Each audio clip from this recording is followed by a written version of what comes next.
How is transfer factor different from other supplements in the market? Well, when I think about other supplements within the market, I usually think about vitamins and minerals and herbs, and transfer factor is not like that at all. I think of transfer factor as a highly sophisticated colossal extract of bioactive peptides and proteins.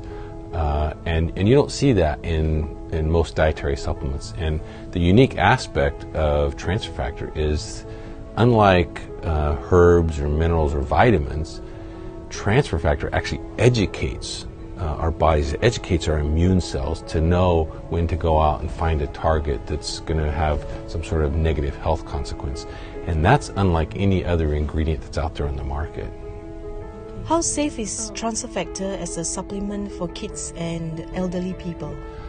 Transfer factor is a natural product, right? I mean, it comes from cows, it comes from chickens, and so its very nature is that it's really, really safe as an ingredient into a dietary supplement. However, what 4Life has done is we've done a number of studies to demonstrate its safety, and these are called toxicology studies. And these are studies to support regulatory filings around the various parts of the world.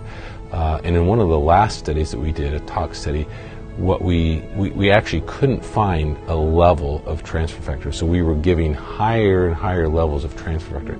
We couldn't find a level of transfer factor that would elicit a toxicological response that would give any sense that transfer factor is not safe.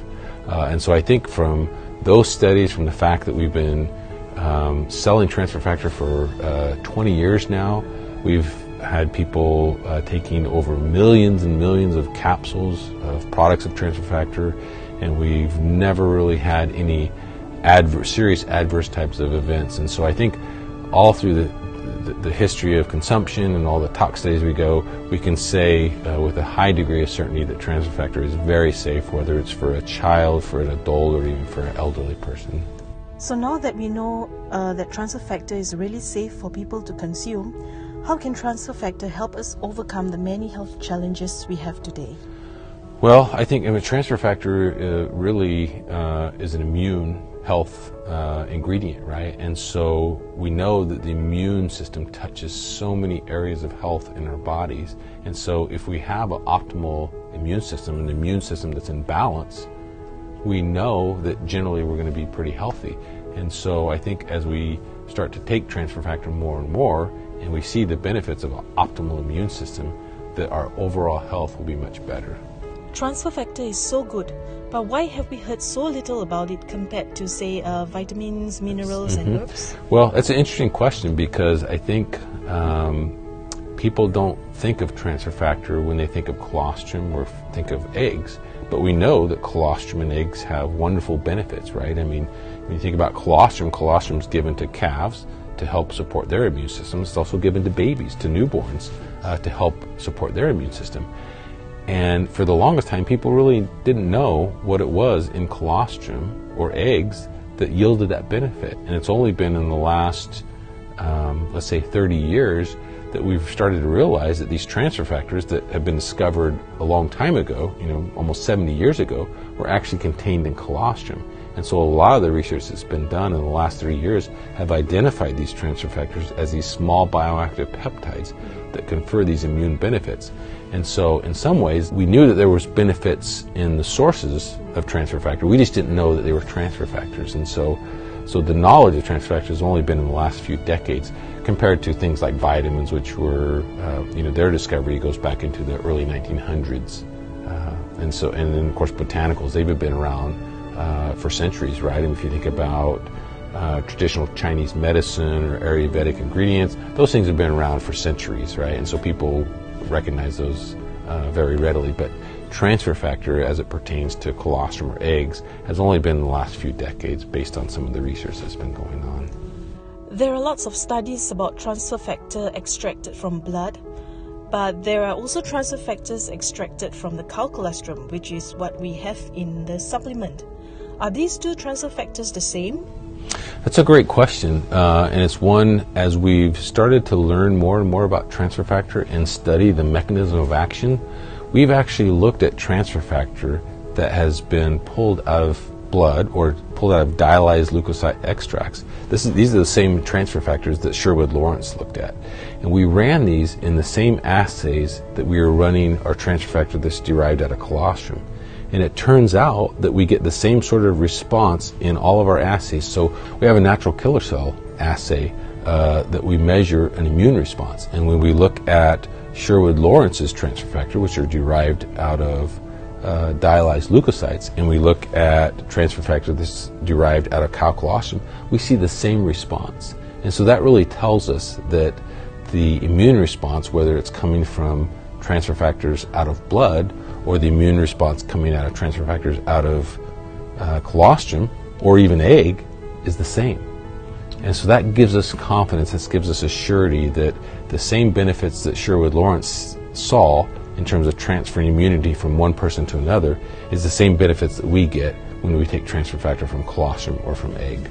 And transfer factors that is injected into human beings and transfer factors that are consumed orally, the results are the same? They can be. It's a different delivery mechanism, and so the prevailing thought in terms of transfer factor that is being orally consumed is that we have in our gut, in our digestive tract, we have these things called parapatches. And parapatches are these ways for transfer factor to get brought from the stomach into the bloodstream. And once they're into the bloodstream, now they're acting as if transfer factors were being injected into our blood. And so there's different mechanisms for transfer factors to get where they need to be. And there's still a lot of work to be done in that respect, because obviously when you're taking peptides and proteins and you're ingesting them, there's a lot of things that are going on. But the prevailing thought is that these are being transmitted into the bloodstream through these parapatches. Where do you see transfer factor will be in the next, say, 10 to 20 years from now? Well, I think there's a lot of room for even more discovery. We have a lot of instrumentation now that we didn't have back 10, even 15 years ago. And what it's really allowing us to do is to look at transfer factor at the molecular level, right? And so when you think about back in the 30s and 40s when Dr. Sherwood-Lawrence first discovered transfer factors, no idea what they were. He just knew that they transferred immunity from one person to another, and they were contained in these dialyzed leukocyte extracts. Well, a lot has changed since then, right? We now know what they are. We now know that they are small bioactive peptides and proteins. And I think the next step in that characterization is understanding transfer factors at more of an amino acid level. And I think as we learn more and more about that and we're able to characterize them at that level, we will learn a lot more new benefits. We might actually even come out with new ingredients. We might have advancements in terms of transfer factor in the next 5 or 10 years. For the benefit of our viewers, what advice would you give them on how to keep their immune system happy? Well, they have to take transfer factor, right? I mean, that's the obvious one, right? Yes. And so that's always what I would recommend to people. But I think beyond that, we have to really look at fundamentally how our immune system works and how do we stay healthy, right? And so when I think about that, if I take out transfer factor, I think that we have to stay healthy by eating right? Having a healthy diet, right? Eating our fruits and vegetables and making sure we're getting all the vitamins and minerals that lead us to having an overall healthy state. Aside from that, I think we need to exercise. A lot of people in the United States don't exercise, and so we see issues in terms of obesity, and it's because a lot of times their diets are poor and they're not exercising. And so exercising is a huge component in terms of overall health as well as immune system. We know people who exercise more generally have healthier immune systems, and so exercise is a really key component as well. And then I would say probably the third component is getting adequate amounts of sleep. But if you're getting adequate sleep, that really helps your immune system. It helps provide you an optimal immune system along with these other components. And that's really hard nowadays because if you think about it, everybody has a cellular phone, right? And the cellular phone's by your bedside. If you can't sleep, you start looking at your cellular phone, and then that stimulates your brain, and then you're not able to sleep as well. And so as you decrease the amount of sleep, what happens is that depresses your immune system. And so when you put all these things together, you are essentially creating a weakened immune system. And so my advice would be get adequate sleep, do adequate exercise, and typically for most people, adequate exercise is about 30 minutes a day, and then eat right. The normal recommendation for eating right in terms of fruits and vegetables is to get 5 servings a day. And so if you do those things, and then you're supplementing it with transfer factor to support your immune system, to boost your immune system, then I think you'll have a very, very healthy